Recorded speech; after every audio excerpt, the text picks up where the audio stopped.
Sahabat Indonesia, ini saya sedang berada di sebuah jalan di kota Pontianak, Kalimantan Barat. Kami sedang menuju ke Rumah Melayu Kalimantan Barat. Nah, sebenarnya di kompleks itu ada dua peninggalan bersejarah yang menjadi ikon, ya, salah satu ikon di kota Pontianak. Ada Rumah Radang dan ada juga Rumah Melayu. Namun ketika kami berkunjung ke Rumah Radang, itu di situ tutup, ya, karena kita tahu sekarang ini masih dalam ada pandemik virus corona atau COVID-19. Sedangkan yang kita bisa liput dan ketemu dengan pengelolanya yaitu Rumah Melayu Kalimantan Barat. Oleh karena itu sebentar lagi kita akan melihat Rumah Melayu Kalimantan Halo Barat. sahabat Indonesia, saya David, masih di channel Ayo Punya Usaha. Sekarang saya ada di Pontianak, Kalimantan Barat, dan saya berkunjung ke Rumah Melayu, ya. Rumah Melayu Kalimantan Barat yang dikelola oleh Majelis Adat Budaya Melayu Kalimantan Barat. Nanti kita akan lihat rumah Melayu itu kayak apa, fungsinya seperti apa, ciri-cirinya kayak apa, ya, dan di mana daya tariknya. Nanti kita akan ngobrol dengan pengelola Rumah Melayu Kalimantan Barat. Yuk, ikuti saya.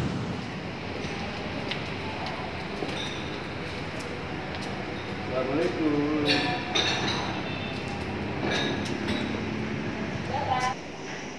Sahabat Indonesia, saya David Wasidi, channel Ayo Punya Usaha. Saat ini saya berkunjung di kota Pontianak, Kalimantan Barat. Ada sesuatu yang menarik sahabat Indonesia ketika Anda berkunjung ke Pontianak, yaitu Melayu. Nah, di sini ada MABM, Majelis Adat Budaya Melayu Kalimantan Barat. Ragam kebudayaan, ya, salah satu ragam kebudayaan Indonesia. Kita tahu Indonesia kaya dengan budaya, kaya dengan tradisi, salah satunya adalah Melayu. Dan sekarang saya sudah bersama Pak Budiman Tahir, beliau adalah Sekretaris MABM Kalimantan Barat. Selamat sore Pak Budiman. Selamat sore. Sehat Bapak? Alhamdulillah. Alhamdulillah, ya. Pak Budiman, berbicara tentang Rumah Melayu. Sebenarnya apa yang bisa kita pelajari dari Rumah Melayu ini? Ya, terima kasih. Jadi Rumah Melayu ini merupakan simbol secara menunjukkan tentang karakteristik Melayu. Karena di Kalbar ini Melayu salah satu komunal yang mayoritas. Nah, para tokoh-tokoh Melayu pada tahun 97 itu membentuk sebuah organisasi wadah berkumpulnya Melayu untuk berpikir dan mengembangkan, melestarikan budaya Melayu yang namanya Majelis Adat Budaya Melayu. Nah, wadah itu terbentuk tahun 97. Dalam perjalanan kita membangun Melayu ini secara monumental. Maka kita membangun Rumah Melayu ini secara gotong royong swadaya masyarakat Melayu, yang mana pada tahun 2005 selesai dan diresmikan oleh Bapak Yusuf Kala waktu itu sebagai Wakil Presiden. Nah, Rumah Melayu ini kita bangun di lahan pemerintah daerah, artinya pinjam pakai dari pemerintah daerah dengan luas 1,3 hektar. Rumah Melayu ini kita bangun merupakan kolaborasi dari simbol-simbol atau ornamen-ornamen Melayu yang ada di Kalimantan Barat. Sebagaimana kita ketahui bahwa di Kalimantan Barat ini ada 14 kabupaten kota yang Melayunya mempunyai karakteristik tersendiri. Nah, oleh karena itu kami yang berada di provinsi ini membangun Rumah Melayu ini dengan mengkolaborasi simbol-simbol Melayu menjadi satu kesatuan Di 14 kabupaten kota itu, ya. Nah, Rumah Melayu ini tata ruangnya cirinya ada ini basement namanya, itu kolong, bahasa kolong itu basement, itu tempat aktivitas. Artinya basement kita siapkan kalau umpamanya ada tuak-tuak Melayu mau latihan sendera tari, mau latihan silat atau apapun kegiatan tradisi Melayu silakan. Nah, di dalam ruangan Rumah Melayu itu nanti ada namanya ruang luas itu namanya Balai Rumsari. Nah, Balai Nusari inilah yang tempat pertemuan majelis, bisa digunakan untuk bermusyawarah mufakat. Yang sekarang ini banyak digunakan untuk kegiatan-kegiatan adat seperti perkawinan-perkawinan. Nah, yang kita duduk sekarang ini namanya Balai Kerja. Ini Balai Kerja, di mana dalam struktur kami ini ada ruang kesekretariatan. Ya, disinilah beraktivitas yang kita juga siapkan untuk diskusi-diskusi berbicara tentang kemelayuan. Nah, di samping kiri kita itu ada sebuah bangunan yang bertingkat 2 itu, kita akan menggunakan itu sebagai pusat jajanan. Sebagaimana kita ketahui, salah satu tradisi orang Melayu ini kan membuat kue, membuat kerajinan dan sebagainya. Nah, di sini kita melakukan pemberdayaan kepada orang Melayu sehingga itu menjadi pusat jajanan. Situlah nanti akan kita buat tempat-tempat mencari aksesoris yang bermotifkan Melayu. Nah, di lantainya nanti itu ada 2 ruangan. Kita akan membuat museum Melayu. Karena sebagaimana kita ketahui, banyak tradisi Melayu daerah pesisir era modern ini mulai tertinggalkan. Nah, kami merasa berkewajiban, salah satu fungsi kami melestarikan untuk menghimpun kembali. Sehingga para generasi ke depan itu mengenal bagaimana Melayu daerah pesisir pedalaman dulu dalam melaksanakan aktivitas sehari-hari seperti bahan-bahan sawah, lada, mancing ikan dan sebagainya. Nah, di samping gedung nanti juga kita akan mendirikan pustaka Melayu. Perlu saya sampaikan bahwa Ketua MABN kami ini adalah guru besar di bidang sastra, Profesor Dr. Hairil Effendi MS. Dia seorang akademisi dan juga banyak wakil ketua Jaya Komisi yang memang rajin menulis. Jadi kita sekarang ini mendokumentasikan, menarasikan cerita-cerita orang tua kita dulu kalau mau tidur itu diceritakan dengan cerita-cerita Batubala, cerita Palando dan sebagainya. Kita narasikan dalam sebuah buku. Mudah-mudahan dengan demikian cerita-cerita tidak usang dan tidak hilang. Nah, di sebelah kanan itu ada masjid, di belakang nanti penginapan. Nah, kawasan rumah Melayu ini kita terpadu, tersinkron dengan rumah redang. Jadi ini menjadi satu kawasan budaya. Kawasan budaya. Nah, mudah-mudahan dengan melestarikan budaya yang ada Melayu ini melalui simbol rumah Melayu ini menjadi tempat untuk kita bermusyawarah dan mengembangkan potensi-potensi budaya Melayu kita yang ada di Kalbar ini. Oke, Pak Budiman Tahir, dari apa yang Bapak sampaikan tadi, apabila sahabat Indonesia ya, dari seluruh penjuru tanah air yang kemudian jalan-jalan ke Pontianak atau di daerah lain, terutama di rumah Melayu di Pontianak ini, kira-kira pemandangan apa yang bisa dilihat sekarang ini, Pak? Ya, silakan, selamat datang di kota Pontianak, kota Khatulistiwa. Di Khatulistiwa ini nanti Bapak akan mengunjungi rumah Melayu yang berdampingan rumah redang. Nah, Bapak akan melihat bagaimana simbol-simbol ornamen Melayu. Melayu daerah pedalaman dan Melayu daerah pesisir, simbol-simbolnya itu. Karena semua bangunan yang kita bangun ini semuanya berdasarkan hasil penelitian kawan-kawan kita ya untuk mendesain tidak hanya keindahan tapi estetik yang lain tidak kita tinggalkan. Di sini yang kita lestarikan, maka bahan-bahannya ini juga ada yang bahan masih kayu, yang kayu tidak ada kita ganti dengan bahan lain. Tapi motif aslinya Melayu tetap kita pertahankan. Ya, tetap kita pertahankan sebagai rumah Melayu. Bagaimana misalnya apakah itu festival atau sajian kebudayaan, kesenian, itu apakah digelar juga Pak di rumah? Ya, jadi MABM ini punya program rutin. 2 tahun sekali kita melaksanakan Festival Melayu namanya. Di mana Festival Melayu kita mengadakan beberapa event kegiatan. Yang pertama adalah tentang lomba kreasi Melayu. Ya, artinya kabupaten seluruh Kalbar ini akan datang menampilkan baik seni tari, puisi, silat, tanda sambas, macam-macam semuanya kita tangkai. Tangkai yang kedua adalah eksibisi. Eksibisi artinya kita menampilkan kegiatan tradisional yang harus kita pertahankan, seperti umpamanya bagaimana anak yang baru lahir. Tradisi orang Melayu kalau anak lahirnya diproses apa, gitu ya. Umpamanya panen pertama gimana, membangun rumah bagaimana. Ini kita tampilkan dalam eksibisi. Yang ketiga kita pameran. Pameran itu merupakan kreativitas orang Melayu baik dari unsur pertanian, industri dan sebagainya, termasuk motif, termasuk lomba-lomba motif Melayu gitu ya. Nah, ini kita agendakan 2 tahun sekali secara bergilir. Karena MABM ini juga berada di seluruh kabupaten kota. Nah, kita bergilir kebetulan tahun ini sebenarnya adalah Festival Melayu yang ke-14. Seharusnya provinsi yang melaksanakan, tapi karena Covid kita pending. Nah, yang ke-13 kemarin di Kabupaten Sekadau. Bahkan Kabupaten Sekadau sebagai tuan rumah itu mendapat muri, yaitu penampilan ribuan busana Melayu. Jadi daerah Sekadau itu pada hari itu orang muri datang ke sana, seluruh masyarakat di Kabupaten Sekadau itu menggunakan busana Melayu.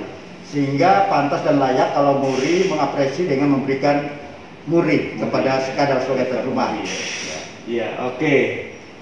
Kawan-kawan MABM di Sekadau, juga untuk saudara-saudaraku di Sekadau, meskipun agak terlambat, ya, kami mengucapkan selamat untuk Anda ya, dan mudah-mudahan nanti rekor-rekor yang lainnya akan tercipta.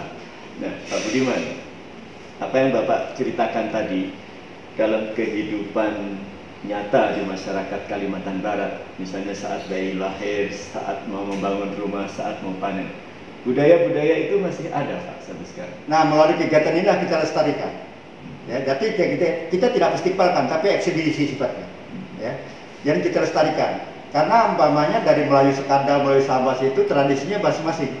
Nah, di situ kita tampilkan. Sehingga karena apa? MABM di kabupaten ini kan yang ikut kompetitif. Dia menampilkan. Seperti umpamanya dari kemarin dari Sanggau menampilkan bagaimana dia habis mensyukuri nikmat habis panen raya melalui suatu prosesi. Ya, tradisi yang sangat menarik gitu, yang sekarang mulai terkikis oleh modernisasi gitu.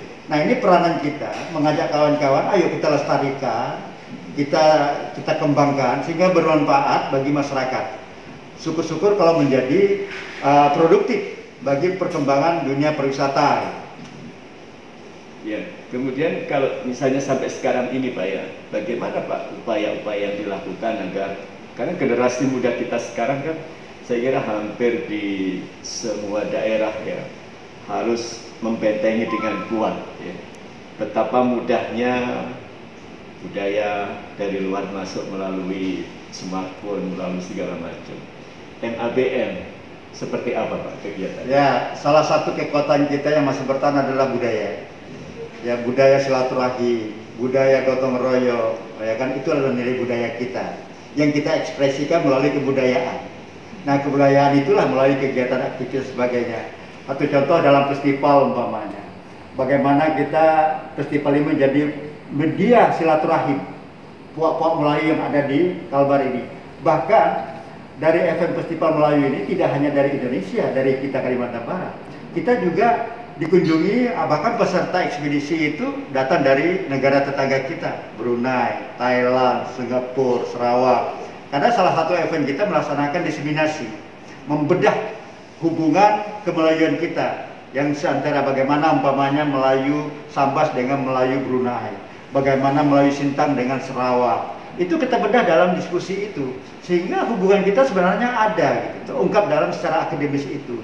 Nah, inilah media ini tidak hanya kita jadikan sebagai ajang festival saja, tapi kita menjadikan ini penguatan silaturahim antar puak Melayu khususnya dan masyarakat pada umumnya. Ya, Pak, selain secara fisik kita lihat ya rumah Melayu sekarang ini, kira-kira apa lagi Kak? Apa lagi Pak yang masih ada bisa kita nikmati sekarang? Entah itu budaya kesenian Melayu. Ya, jadi sebenarnya banyak ya kalau kita menyusuri kehidupan Melayu sebenarnya banyak. Kalau umpamanya daerah Melayu pesisir, bagaimana kehidupan tradisional Melayu di daerah pesisir Sambas, di daerah pedalaman yang kehidupan tradisional di pinggir sungai gitu ya. Ini sangat menarik sekali. Maka kalau datang ke Kalbar ini, ya, kalau bisa usahakan datang ke kabupaten-kabupaten. Pertama di kabupaten juga sudah banyak berdiri rumah Melayu juga. Seperti di Sambas, Singkawang. Di Singkawang di katanya kota Pacinan juga ada rumah Melayu di situ. Di Mempawah juga rumah Melayu. Nah, kalau bisa masuk dalam kehidupan tradisional masyarakat Melayu, ini sangat menarik. Menikmati benar kita kehidupan betapa indahnya ciptaan Tuhan ini gitu loh. Ya, sejuk karena kedamaian, karena budayanya masih gotong royong, silaturahimnya tinggi. Sangat-sangat menarik lah untuk kunjungi Kalbar ini. Ya, oke. Barangkali terakhir Pak Budiman, ini kan masih pandemi corona, ya, era new normal. Barangkali nanti kalau kita sudah betul-betul normal, mari Pak Budiman mungkin melalui MABN kita undang sahabat-sahabat di seluruh Indonesia untuk datang ke Kalimantan Barat. Barangkali potensi apa yang masih bisa kita saksikan Pak sebagai daya tarik sehingga teman-teman dari daerah lain harus berkunjung ke Kalimantan Barat. Baik, jadi Kalimantan Barat ini punya keanehan, keunikan dari provinsi yang ada di Indonesia. Yang pertama, Pontianak punya sungai terpanjang dari Sungai Kapuas sampai Mahakam, itu kelebihan. Yang kedua, Pontianak punya Tugu Katulistiwa, ya, yang setiap tahun dua kali itu dilintasi oleh lintas Katulistiwa. Pada tanggal 21, 23 April, 21, 23 September, matahari berada di atas kepala kita sehingga telur bisa masak. Yang ketiga, Kalimantan Barat ini salah satu daerah yang berlintasan dengan negara tetangga lewat darat. Kalimantan ini tiga negara, Brunei, Malaysia, dan Indonesia. Cukup 6 jam saja pakai mobil kita sampai ke negeri tetangga. Ya. Yang kelima, kita ada potensi komunal di Singkawang, kota Amoy katanya, ya kan? Nah, ini sangat menarik Kalbar. Di samping di Pontianak ini juga banyak ada keraton, ada rumah Melayu, ada rumah kedai, bahkan ada jalan ngopi Gajah Mada dengan street kopi. Yes. Ya, kopi Pontianak kopi enak, gitu lah ya kan. Oleh karena itu ke Pontianak bagian dari Indonesia, datanglah ke Pontianak, nikmati aroma dan kuliner Pontianak, insya Allah Anda merasa nyaman. Yeah. Dan Pontianak pun sudah ada Bandara Internasional Supadio, ya, yang itu sudah luar biasa. Jadi sudah sangat lengkap, sahabat Indonesia, ya. Oleh karena itu, ketika situasi sudah memungkinkan nanti, ya, semua sudah dibuka, maka jangan lupa datang ke Pontianak dan daerah-daerah lain di Kalimantan Barat. Keunikannya apa? Kehebatannya apa? Tadi sudah diceritakan oleh Bapak Budiman Tahir dan Anda membuktikan sendiri. Yuk, saya tunggu ya di Pontianak dan di kota-kota lain di Kalimantan Barat. Pak Budiman Tahir, terima kasih. Terima kasih, sama-sama. Mudah-mudahan ini bermanfaat untuk sahabat Indonesia. Ayo ke Pontianak, Pontianak kota kita. Ayo ke Pontianak, Pontianak kota kita. Terima kasih. Assalamualaikum warahmatullahi wabarakatuh.